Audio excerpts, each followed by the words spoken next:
നമ്മുടെ നിഷാർ ഹൗസ് കിച്ചണിലേക്ക് എല്ലാവർക്കും സ്വാഗതം. ഇന്ന് ഞാൻ ഒരു നല്ല തോരൻ കറിയുമായിട്ടാണ് വന്നിരിക്കുന്നത്. ഈസി ആയിട്ട് നമുക്ക് തയ്യാറാക്കി എടുക്കാവുന്നതാണ്.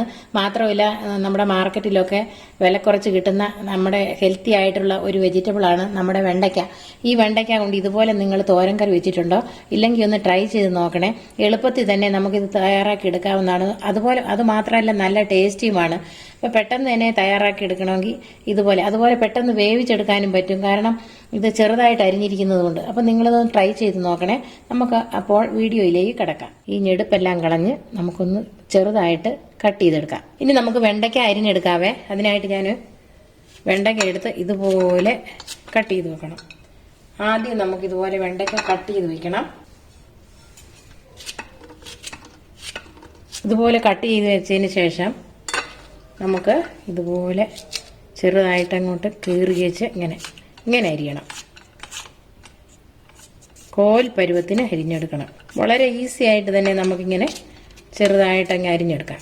ഇങ്ങനെ കോൽ പരുവത്തിന് നമുക്ക് അരിഞ്ഞെടുക്കാവുന്നതാണ്. ഇതുപോലെ നമുക്ക് കട്ട് ചെയ്ത് വെച്ച് ഇതുപോലെ അരിഞ്ഞെടുക്കാം. വളരെ ഈസിയാണ് കേട്ടോ ഇങ്ങനെ അരിഞ്ഞെടുക്കാനായിട്ട്.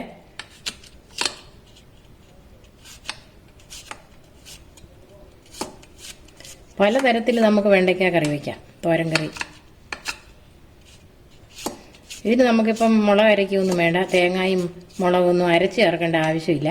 ഇപ്പോൾ ഞാൻ വെണ്ടയ്ക്ക അരിഞ്ഞു വെച്ചിട്ടുണ്ട്. ഇതുണ്ടോ, ഇത് ചെറുതായിട്ട് ഇതുപോലെ കട്ട് ചെയ്ത് വെക്കണം. നല്ല രസമില്ലേ കാണാൻ തന്നെ. അപ്പം കഴിക്കാൻ നമുക്ക് എത്ര രസമായിട്ടും നമുക്ക് കഴിക്കാൻ പറ്റുമെന്നറിയാവോ. ഇനി നമുക്ക് ഇതിൻ്റെ കൂടെ പച്ചമുളക് അരിഞ്ഞിടണം. ചെറുതായിട്ട് പച്ചമുളക് അരിഞ്ഞിടാം. നമ്മളിങ്ങനെ അരിഞ്ഞു വെച്ച് കഴിയുമ്പം തന്നെ നമുക്ക് ഓരോന്നോരോന്ന് ഇതുപോലെ അരിഞ്ഞ് ചേർത്ത് കൊടുക്കും. ചെറുതായിട്ട് പൊടിയായിട്ട് നമുക്ക് പച്ചമുളക് ഇതുപോലെ അരിഞ്ഞ് ചേർത്ത് കൊടുക്കാം. എരിവിനനുസരിച്ചിടാം. ഞാൻ 2 എണ്ണം ഇടുന്നേ.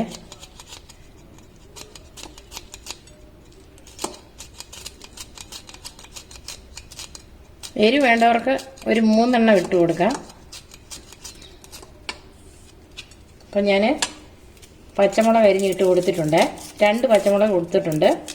ഇനി നമുക്ക് ഇതിനകത്തേക്ക് ചെറിയ സവോള നമുക്ക് എടുത്തിട്ട് ചെറുതായിട്ട് അരിഞ്ഞിട്ട് കൊടുക്കാം. അതിനായിട്ട് ഞാൻ 2 സവോളയാണ് എടുക്കുന്നത്. അപ്പോൾ ഇതുപോലെ 2 ചെറിയ സവോള എടുത്തിട്ട്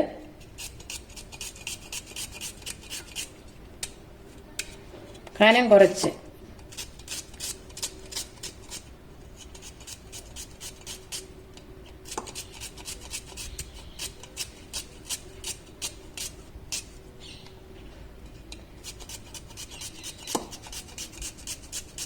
ഇനി നമുക്ക് ഇതിനകത്തേക്ക് തേങ്ങ ചിരവി ഇടണം. അരയ്ക്കൊന്നും വേണ്ട, നമുക്ക് തേങ്ങ ചിരവി വേണം ഇടാനായിട്ട്. ഞാനിപ്പോൾ 15 വെണ്ടയ്ക്കയാണ് ഞാൻ ഇതുപോലെ അരിഞ്ഞെടുത്ത് വെച്ചിട്ടുള്ളത്. അപ്പം നമുക്കൊരു ചെറിയ തേങ്ങയുടെ അരമുറി തേങ്ങ എടുത്ത് ഇതുപോലെ ചെറുതായിട്ട് നമ്മൾ ചിരവി എടുക്കണം. അപ്പോൾ ഇങ്ങനെ ഞാൻ എടുത്തു വെച്ചിട്ടുണ്ട്. ഈ തേങ്ങ നമുക്ക് ഇതിനകത്തേക്ക് ചേർത്ത് കൊടുക്കാം. നമുക്ക് അരയ്ക്കേണ്ട ആവശ്യമൊന്നുമില്ല. അപ്പം ഞാൻ ആ അരമുറി തേങ്ങയും കൂടെ ചെറുതായി ചിരകി ഇതിൻ്റെ കൂടെ ഇട്ട് ചേർത്ത് കൊടുത്തിട്ടുണ്ട്. ഇനി നമുക്കൊരു പാൻ സ്റ്റൗവിന്മേൽ വയ്ക്കാം. ഇപ്പോൾ ഞാൻ പാൻ സ്റ്റൗവിന്മേൽ വെച്ച് 2 സ്പൂൺ വെളിച്ചെണ്ണ ഒഴിച്ചു കൊടുത്ത് അതിനകത്തേക്ക് ഞാൻ കടുക് ഇട്ട് കൊടുത്തിട്ടുണ്ട്. കടുക് ഇപ്പോൾ പൊട്ടിയിട്ടുണ്ട്. ഇനി ഞാൻ അതിനകത്തേക്ക് കറിവേപ്പില ഇട്ട് കൊടുക്കുന്നേ.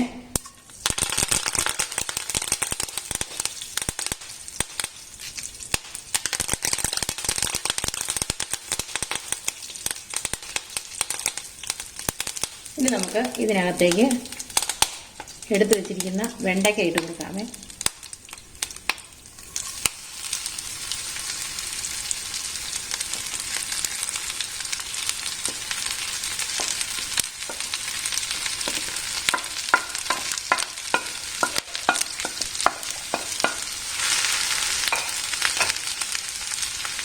ഈ കൂടെ തന്നെ നമുക്ക് ഉപ്പും കൂടെ ഒഴിച്ചു കൊടുക്കാം. ഞാൻ ഉപ്പ് നീരാണ് ഒഴിക്കുന്നത്. ഉപ്പുനീര് ഒഴിച്ചു കൊടുക്കാം.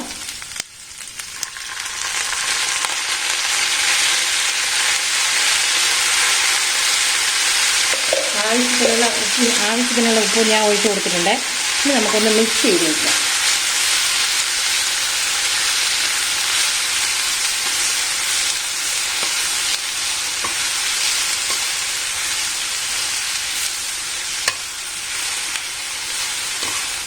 ഇപ്പോൾ നന്നായിട്ട് മിക്സ് ചെയ്ത് വെച്ചിട്ടുണ്ട്. ഇനി നമുക്കിത് മൂടി വയ്ക്കാം. മൂടി വെച്ചിട്ടുണ്ട്. നമ്മൾ എപ്പോഴും സ്റ്റൗവിൽ ലോ ഫ്ലെയിം വേണം വെക്കാനായിട്ട്. വെണ്ടയ്ക്ക ഇതുപോലെ വെക്കുമ്പം നമ്മൾ വെള്ളമൊന്നും ഒഴിച്ചു കൊടുക്കുന്നില്ലല്ലോ. അപ്പോൾ നമുക്ക് ഏറ്റവും ഫ്ലെയിം കുറച്ച് വയ്ക്കണം, ഇല്ലെങ്കിൽ അത് പെട്ടെന്ന് കരിഞ്ഞു പോകും. ഇത് വെന്ത് വരുന്നവരെ നമുക്ക് ഫ്ലെയിം കുറച്ച് തന്നെ വെക്കണം. അപ്പം നമുക്ക് ഫ്ലെയിം തീരെ കുറച്ച് വെക്കാം. ഇനി നമുക്കിത് വെന്ത് വരുന്നവരെ വെയിറ്റ് ചെയ്യാം. നമുക്കൊരു 5 മിനിറ്റ് കഴിഞ്ഞതിന് ശേഷം നമുക്കിതൊന്ന് ഇളക്കിയിട്ട് കൊടുക്കാം. ഇനി നമുക്ക് വെണ്ടയ്ക്ക ഒന്ന് തുറന്നു നോക്കാം. ഇപ്പം 5 മിനിറ്റ് കഴിഞ്ഞിട്ടുണ്ട്.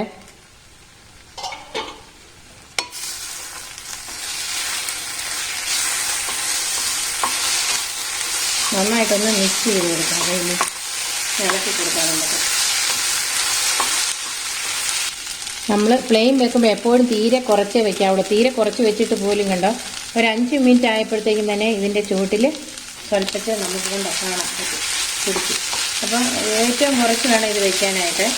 പിന്നെ നമ്മൾ തുറന്നതിന് ശേഷം ഇതുപോലെ ഇളക്കി കൊടുക്കണം.